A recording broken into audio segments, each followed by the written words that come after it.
তারপরে প্রশ্ন নাম্বার 64 এ বলা আছে 2 to the power x plus 2 to the power y equals 2 to the power 22 what is the value of x plus y।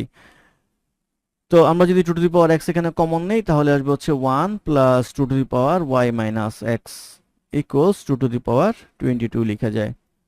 বা এই 2 to the power x টা যদি ওই পাশে নিয়ে যাই তাহলে 1 plus 2 to the power y minus x equals আসবে 2 to the power 22 minus x। বা 2 to the power 22 minus x minus 2 to the power y minus x equals লেখা যাবে হচ্ছে 1।